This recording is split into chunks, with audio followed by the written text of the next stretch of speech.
From their Newgrounds origin, the Behemoth have carved out their own uniqueness from their games, with their combination of stupidly exaggerated and grotesque art style and that T-rated humor, am I right? You got the action-adventure beat-em-up Castle Crashers, the adventure puzzle platformer beat-em-up BattleBlock Theater, and the turn-based strategy adventure beat-em-up Pit People.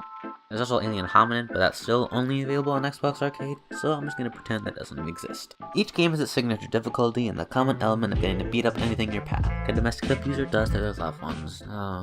Each game does a good job of setting themselves apart by taking a simple gameplay genre, whether it be hack and slash or a platformer, and incorporating that charming and silly Behemoth style. Their games of course still have their unique mechanics and strategies, but at the end of the day, if it weren't for a Behemoth game, it wouldn't really be worth playing. And that's a good thing. Their semi-serious stories woven together with wacky and bizarre elements is just what makes their games so good. Castle Crashers by itself is pretty much just a basic beat-em-up type game. You have your hard and light melee attacks, basic stats like strength and defense, and unique flair of magical abilities that come in 4 flavors. You got a splash attack, range attack, mid-air splash, and a jump boost. With this arsenal of abilities plus different characters, weapons, and little animal orbs, you got a pretty decent game. Now add visual gags, crazy bosses that include a catfish, sock puppet dragon, an enormous troll, different environments, and expressive enemies, and you got yourself a Behemoth game. They nailed the satisfying nature of beating things up by having this mechanic of just being able to juggle enemies around, unbeknownst whether or not that one of the enemies you're juggling around is now turned into a corpse, an apathetic shimmer in your eyes that reflect your heartless actions, you sick bastard.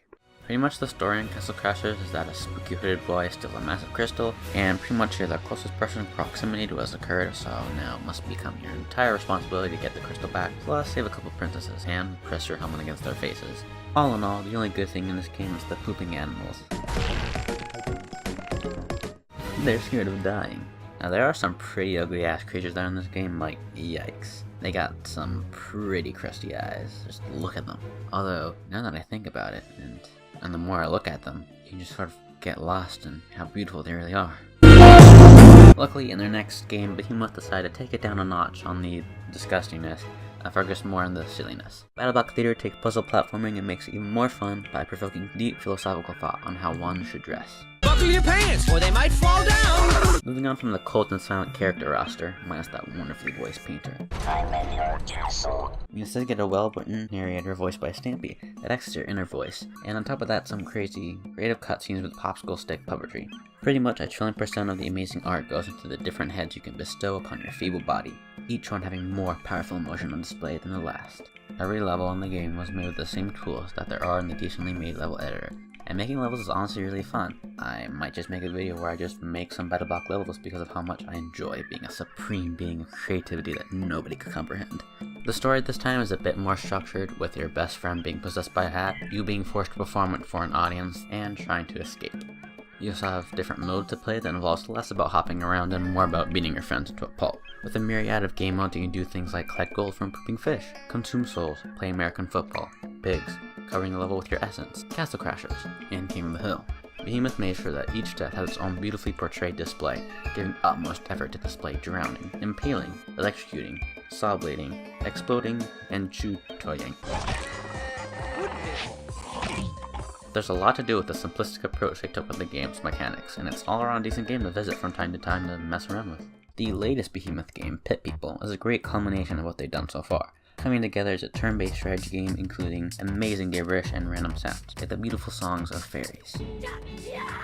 There's the weird heads, random weaponry selection, and Stampy back again to narrate as a giant space bear. Horatio kissed Joseph on the lips and then stabbed him in the stomach. This time, instead of being the holy chosen one going solo, you get to control a ragtag team of people, and whatever creatures you choose to kidnap. Different monsters do different things with how they approach destroying their enemies, like instead of using the troglodyte weapon of using a weapon, the mushroom instead fart.